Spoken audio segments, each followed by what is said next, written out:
Assalamualaikum warahmatullahi wabarakatuh.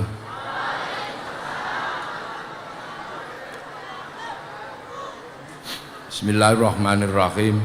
Bismillah, alhamdulillah, salatu wassalamu ala rasulillah Sayyidina Muhammad ibn Abdillah wa ala alihi wa ashabihi wa azwajihi wa dhurriyyatihi wa ahli baitihi wa man tabi'ahum bi ihsan ila yaumil qiyamah. Alhamdulillah, kita semua mendapatkan pembelajaran yang luar biasa dari Allah. Kita ini diajari oleh Allah untuk tidak melupakan masa lalu. Kenapa? Karena manusia ini terus menerus lahir mati, lahir mati. Nah, kelahiran dan kematian akan terus menerus sampai dunia ini tutup, namanya kiamat.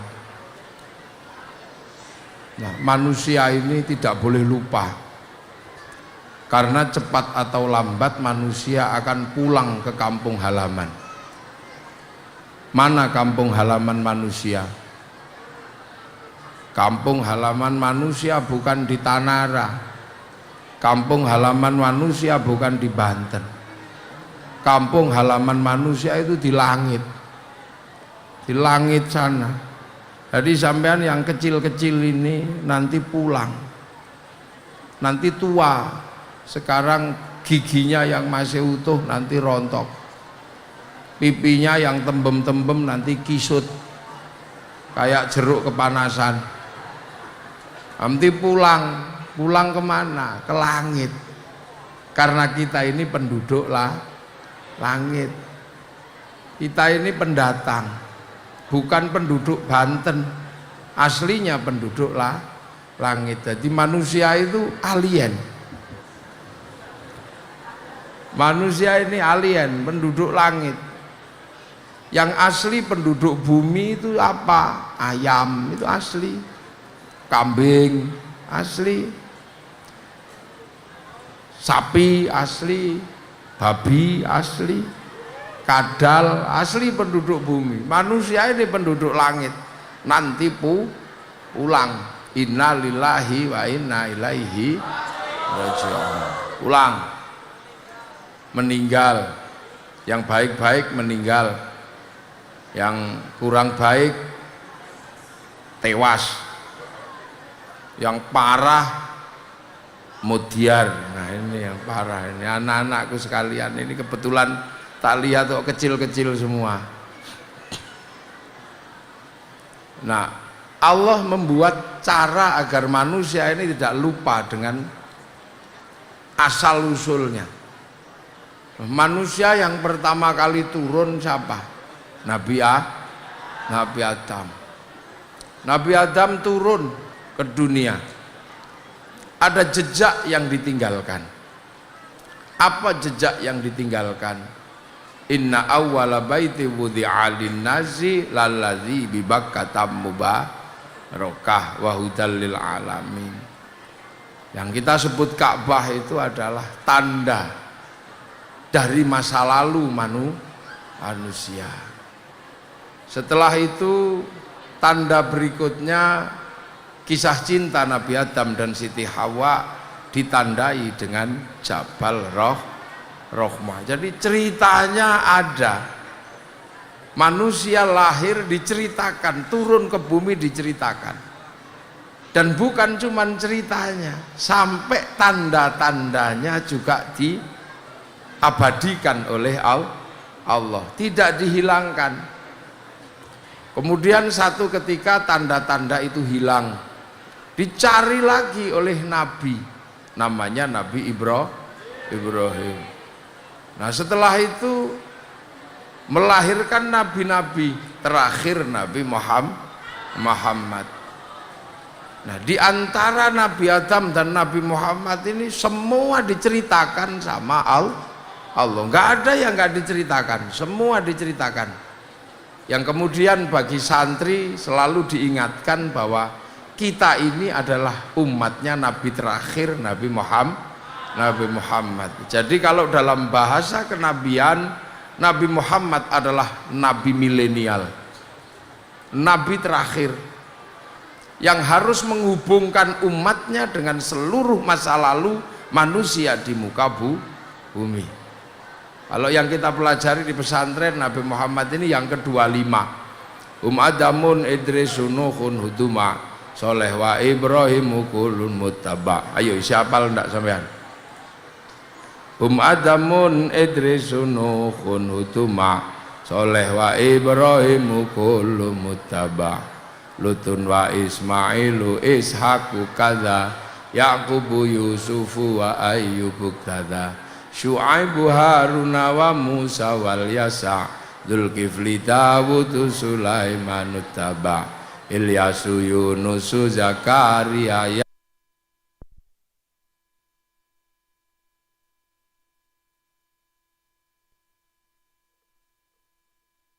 melupakan ada sejarah masa lalu yang panjang. Makanya sejarah masa lalu yang paling besar adalah sejarahnya Nabi Ibrahim. Makanya kita ini disuruh nengok Nabi Ibrahim punya tempat makom, namanya makom Ibrahim, suruh tengok sana. Nabi Ismail punya sejarah waktu bangun Ka'bah, namanya Hijr Ismail, suruh tengok sana.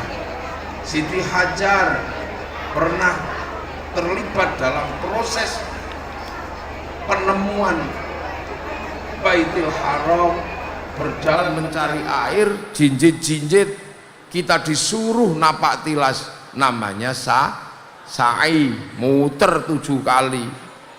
Kemudian Nabi Ibrahim pernah melempari setan, kita disuruh napak tilas ngelempar jumroh, ula, wuspo, akobah. Kemudian Nabi Ibrahim pernah memotong putranya Nabi Ismail, kita disuruh mencontoh agar tidak lupa dengan namanya ibadah kurban. Jadi Islam ini syarat pembelajaran terhadap masa lalu. Dan kita ini umat Nabi Muhammad, Nabi terakhir. Tapi kita sendiri tidak ketemu Nabi Muhammad. Kita ini tidak ketemu. Yang ketemu Nabi Muhammad namanya sahabat, ada Abu Bakar, Umar, Utsman. Makanya namanya Abu Bakar, Utsman, Ali, karena yang ketemu Rasulullah itu orang Makkah, sekampung sama Rasulullah.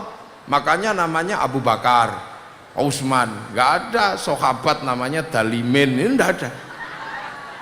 Nggak ada sahabat tuh namanya Tukijo, itu nggak ada. Namanya Abu Bakar, Umar, Utsman. Itu karena yang ketemu Rasul itu adalah orang Arab. Jadi Rasul itu di sana, bukan di sini. Nah kita nggak ketemu. Nah kemudian ada orang yang nggak ketemu sahabat, nggak ketemu Nabi, ketemunya sahabat. Ini namanya tabi'in. Nah, tabi'in ini orang yang hanya ketemu sahabat. Nah setelah itu sahabat meninggal, ada orang ikut Rasulullah nggak ketemu sahabat, ketemunya tabi'in, namanya tabi'ut tabi'in. Lah terus ada lagi orang yang mengikuti Islam tapi nggak ketemu sama tabi'in, ketemunya tabi'ut tabi'in, maka namanya tabi'ut tabi'in.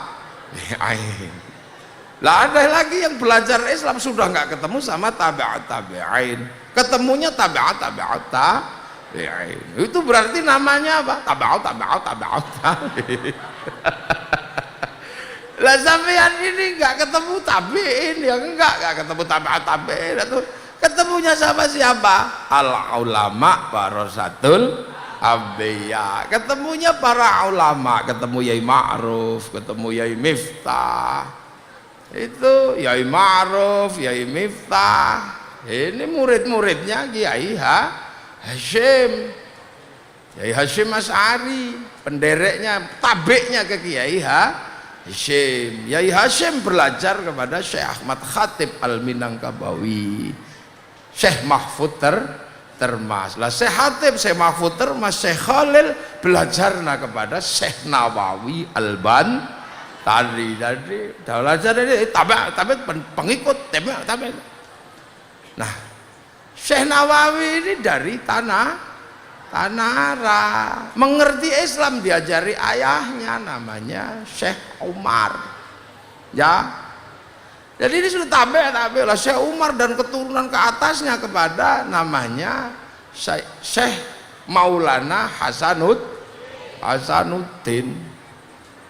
Nah, Syekh Maulana Hasanuddin itu tabeknya kepada Syekh Maulana Yusuf. Maulana Yusuf ketemu dengan ngerti Islam, ketemu dengan Sunan Gunung Jati. Sunan Gunung Jati belajar banyak kepada orang Cirebon sana. Itu. Nah, orang Cirebon di sana belajar lagi kepada Syekh Kuro. Syekh Kuro di Kerawang. Jadi Syekh Syarif ketemu dengan belajar banyak kepada Syekh Datuk Kahfi. Syekh Datuk Kahfi belajar kepada Syekh Kuro di Kerawang. Syekh Samsudin namanya, karena pendidikan Al-Quran maka bernama Syekh Kuro, pendidikan Quran, Kiro'ah. Nah, itu muridnya Syekh Jumadil Kubro. Syekh Jumadil Kubro belajar Islam kepada Sayyid Muhammad di Pasir. Sayyid Muhammad belajarnya kepada Sayyid Ahmad Jalaluddin. Sayyid Ahmad Jalaluddin belajarnya kepada Sayyid Abdul Malik. Sayyid Abdul Malik belajar pada Sayyid Alawi Amil Faqih. Belajarnya pada Sayyid Mirbat, belajar pada Sayyid Ali Khalid Qasam. Ini juga belum ketemu Rasul. Sayyid Ali Khalid Qasam belajar pada Sayyid Alwi, belajar ke Sayyid Muhammad, belajar ke Sayyid Alwi, belajar ke Sayyid Ahmad Al-Muhajir. Belajar pada Sayyid Isa, belajar Sayyid Ubaidillah, belajar Sayyid Muhammad, belajar Sayyid Ali Uraidi, belajar pada Sayyid Ja'far Shodiq, belajar pada Sayyid Bakir, belajar pada Sayyid Ali Zainal Abidin, belajar pada Sayyidina Hasan Husain, belajar pada Sayyidina Ali. Lah ini yang belajar langsung pada Rasulullah Muhammad sallallahu alaihi wasallam. Maka kalau dalam urutan tadi kita ini namanya tabi'an panjang. Kita ini cuman ketemu sama ulama. Maka agar kita ini tidak lupa bahwa pangkat kedudukan kita belajar Islam itu hanya pada para ulama, maka kemudian kita dibikinkan organisasi namanya Nahdlatul Ulama. Biar kita tidak lupa kalau muridnya ulama. Lah muridnya ulama itu yang nggak bisa persis sama muridnya Nabi. Wong tempatnya beda, zamannya beda. Murid Nabi di sana diajari makan 3 jari bisa, karena sama-sama makan kurma. Lah murid ulama di Banten diajari makan 3 jari gini, ya nggak bisa, wong makanannya soto.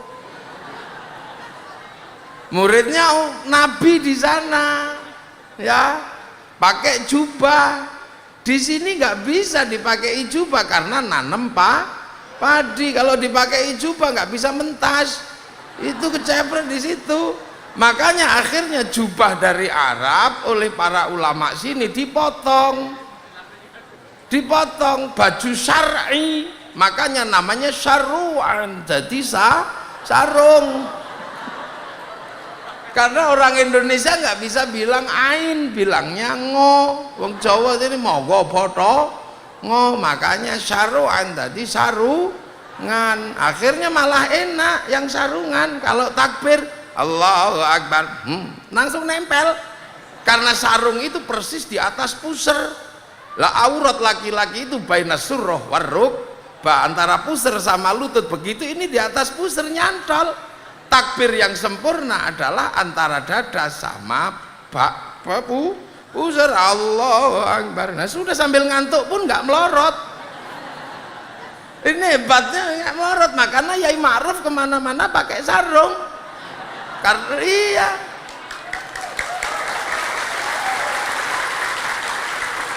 karena sudah sepuh. Sepuh itu kadang berat juga bawa tangan di sini. Nah makanya yang tidak biasa menggunakan sarung, takbirnya Allahu Akbar begini, karena takut melorot. Jadi dipegangi di sini biar nggak melorot. Kalau santri Allahu Akbar nyantol udah sambil ngantuk juga. Wala antum ma'biduna ma'abud wala na'budu ma'abadu wala antum ma'biduna ma'abud wala na'budu ma'abud wala antum ma'biduna ma'abud. Saking ngantuknya lakum dinukum waladdall. Tetap aman karena sarung. Loh ini hebatnya ulama dulu. Iya. Lah kita ini muridnya ulama gitu kan. Makanya nggak bisa sama persis. Allahu Akbar ya nggak bisa, biasa aja. Makanya muridnya ulama itu biasa saja, nggak usah aneh-aneh. Suruh jenggoten kayak sahabat ya nggak bisa. Wong orang Banten itu rasnya mongoloid, jenggotnya kadang cuma 12. Dipaksa kayak lebat kayak sahabat di sana ya nggak bisa. Makanya Yai Ma'ruf, Yai Miftah ya cuman sedikit aja bahwa memang data sedikit.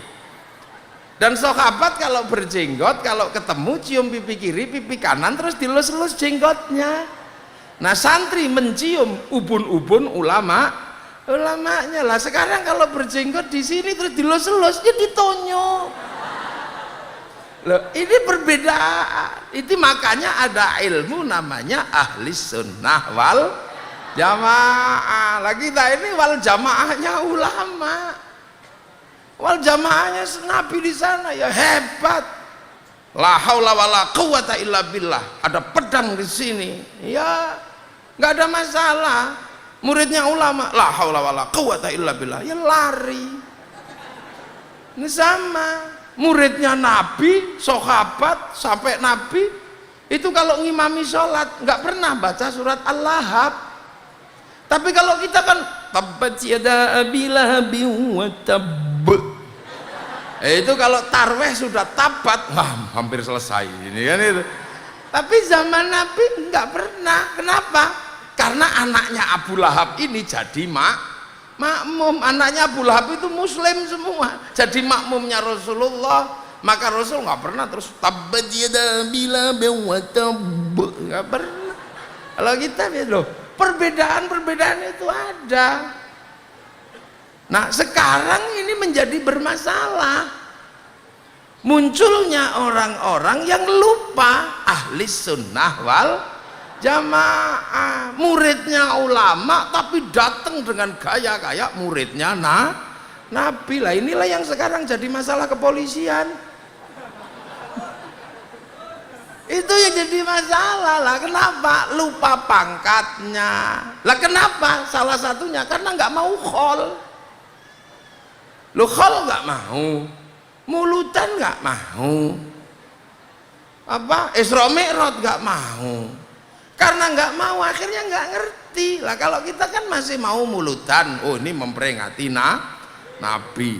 Lah khol memperingati Yai Nawawi. Oh berarti kita ini cuman kelas di bawahnya lagi, muridnya Kiai Nawawi, ya muridnya Yai Ma'ruf Amin. Ya modelnya begini, dipanggil sholat ya molor, ya biasa aja bang. Ini kelas muridnya ulama yang di paling bawah.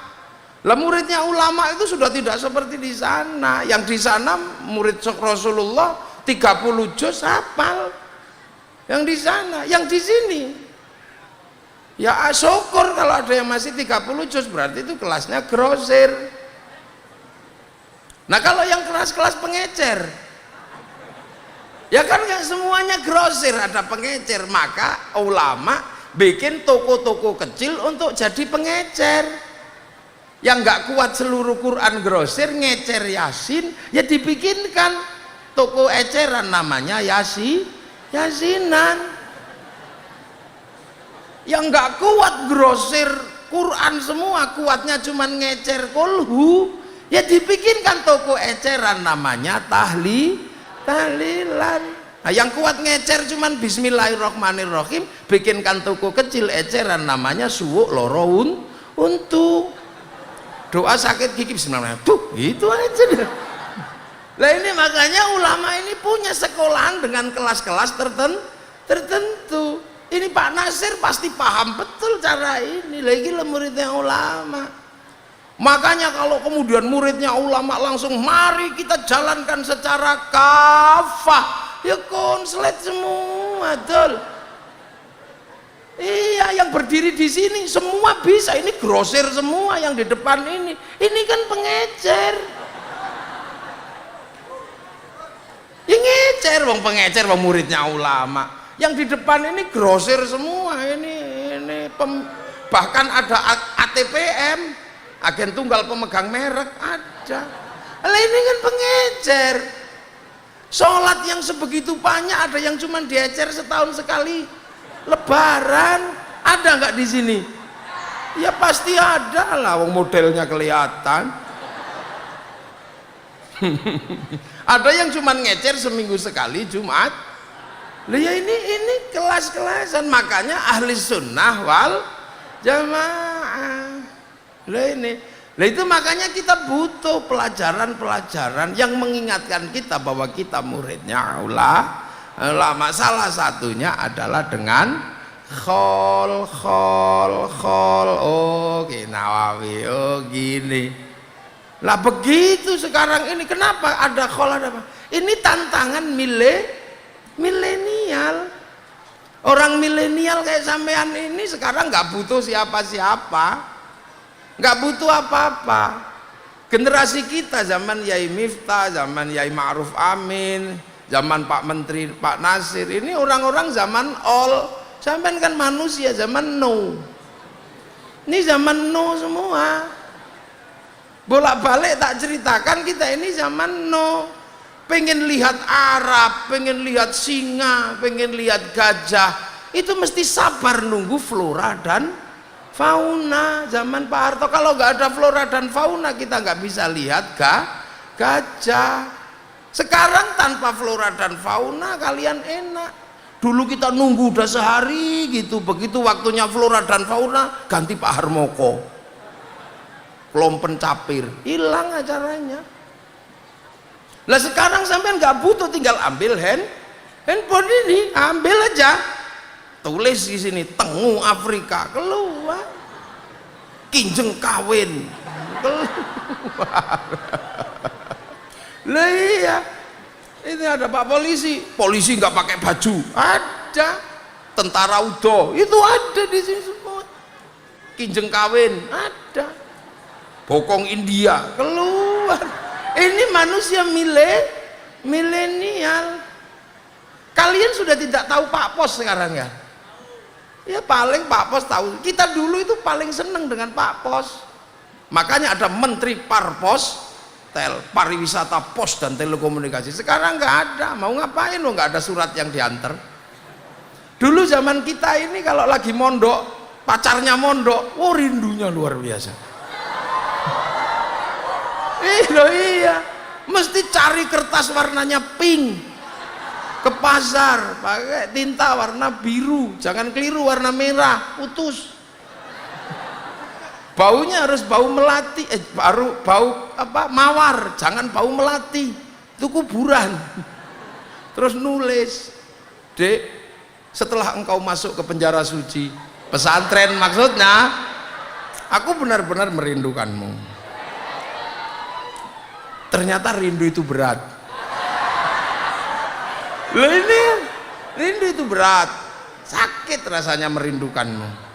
Sampai aku lihat bayang-bayang sesuatu seperti lihat bayang-bayangmu. Malam ini kupaksa menulis sajak rindu. Dan aku yakin engkau pun merindukanku. Walaupun agak nggak yakin juga sih. Tapi aku yakin malam hari ini engkau dan aku duduk di bawah sinar rembulan yang sama. Itu dulu. Terus kirim ke Pak Pos. Begitu dikirim di Pak Pos, betapa kita ini menunggu. Waduh, jangan-jangan dibuka sama pengurus ini. Pasti itu. Loh, Sekarang apakah anak milenial butuh itu? Enggak. Tinggal apa? Foto aja, miring ini. Terus dikirim, mah. Gitu. Ini era kalian, anak-anakku sekalian yang muda-muda ini. Loh, dan belajar agama pun sekarang lebih mudah. Tinggal ambil handphone. Dulu mesti duduk di depan kiai. Kalau kita tepat datangnya nggak masalah. Kita telat tempiling. Pak gitu. Kenapa telat?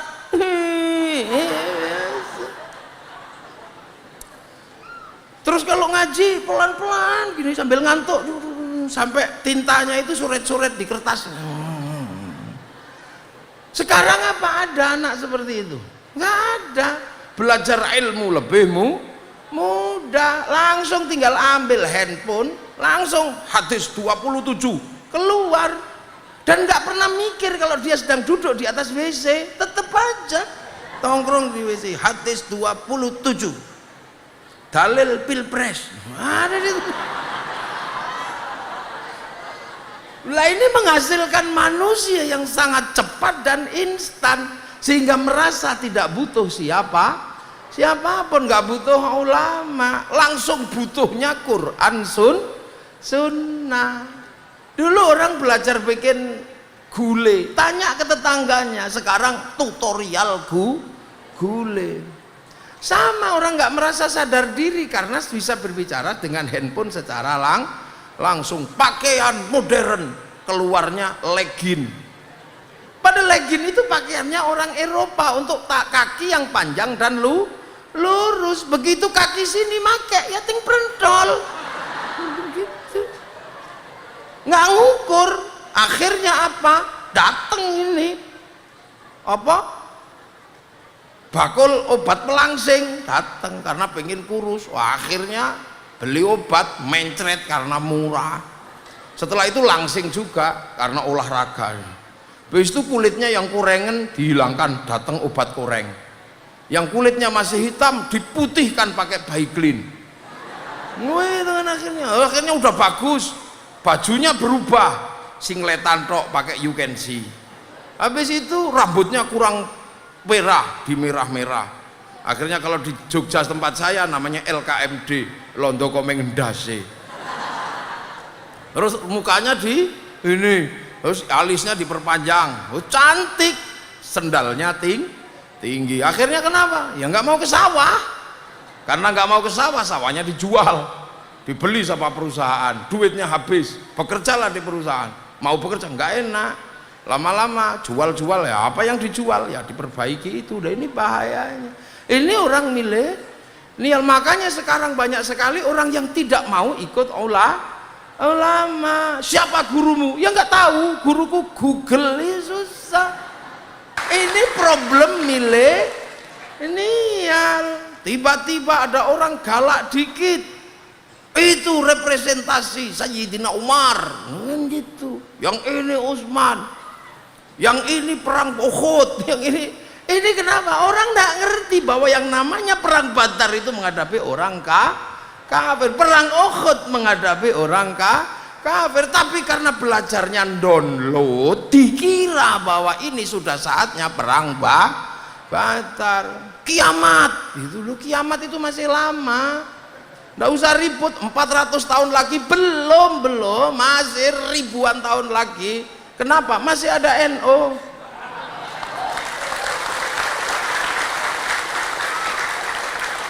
Loh, kiamat itu kan terjadi ketika orang masih menyebut, tidak terjadi selagi masih ada orang menyebut asma Allah. Lah kalau ada NO ya kan ada terus orang menyebut asma Allah. Wong NU kalau zikir la ilallah, la ilallah bunyi. Nah kalau yang lain habis orang zikir. Wong kiainya kalau zikir cuman diem, mau copo mbah. Lah ini hasilnya kenapa kekacauan gini? Tiba-tiba ada orang membawa bendera la ilaha illallah karena inilah bendera Rasul. Lah ulama dulu bikin kan merah putih.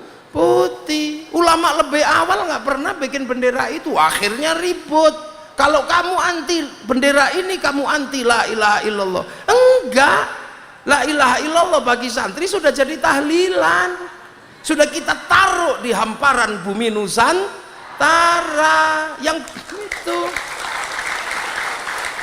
Ini muridnya ulama lah, yang baru datang belum ngerti cara meletakkan la ilaha illallah, maka dibawa kemana-mana karena belum ngerti. Terus emosi, kamu ini anti la ilaha illallah. Enggak lah, aku anti benderamu, tapi kalau la ilaha illallah kita tahlilan. Sama dengan aku anti bendera PKI Palu Arit, tapi kalau pergi ke sawah tetap pakai arit, pergi nukang pakai palu.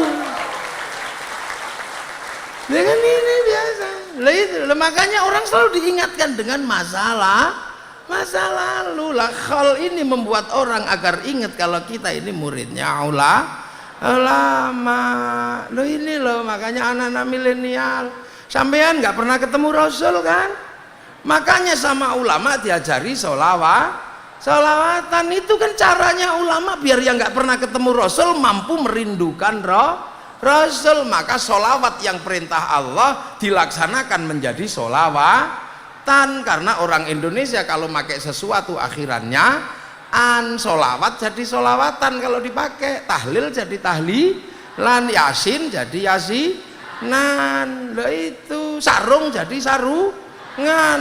Aku mau tahlil tapi tahlilan nggak mau, berarti kamu sama dengan punya sarung nggak mau sarungan. Loh itu loh, makanya adat solawatan model ini yang nggak ditemukan di zaman Rasul, karena ini muridnya ulama. Di Jawa sana ada Kanjeng Nabi Muhammad lahir nang Mekah dina Senin 12 Mulud tahun gajah. Lah itu lah yang santri ya enak, wassalamun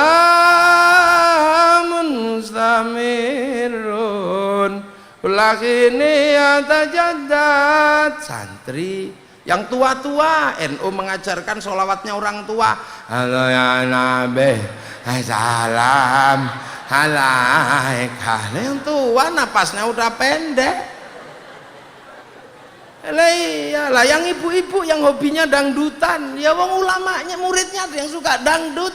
Ya Rasulullah salamun alaik.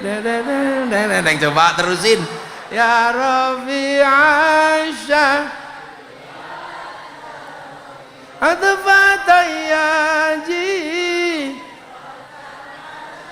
Nah ini Kiai nyambung karena hobinya dangdutan. Ilaljud ya ilaljud laljud wal karami, duhai senangnya pengantin baru. Coba yo, ibu-ibu paling hobi nyanyi pengantin baru karena sambil gendong anak, netei anak, anaknya ngompol, nggak enak. Tapi nyanyinya itu biar nggak emosi, karena gendong anak walaupun capek juga produk pengantin baru.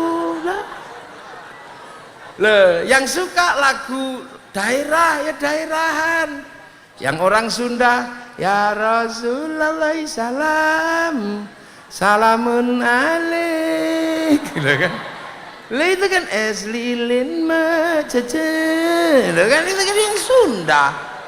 Yang orang Jawa ya Jawanan, ya Nabi salam alaika, ya Rasul salam alaika, angria numpak perahu layar. Lah itu muridnya ulama, sama indahnya luar biasa memahami agama.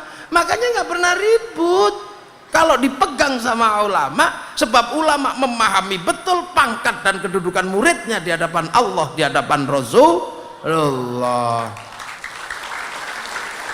Itu akhirnya apa? Dengan cara seperti itu solawatan menghasilkan mahabbah, menghasilkan cinta. Makanya yang nggak mau solawatan nggak mengerti cinta. Makanya setiap ada orang solawatan ribut, hulu, berlebihan, musyrik. Nah ini karena nggak ngerti cinta. Cinta itu dari dulu aneh. Lu ya kan solawatan Habib Syekh, ya Hanana, ya Hanana, ya Hanana, ya Hanana, ya nana Nabi Muhammad zalikal fadlu minallah gogok ya nana. Lah saya mau menirukan itu bisa, tapi gogoknya itu yang nggak bisa. Iyalah, orang Banten karena cinta diajari para ulama, walaupun nggak ngerti datang ke alun-alun ya nana. Lah ya lah ya kan.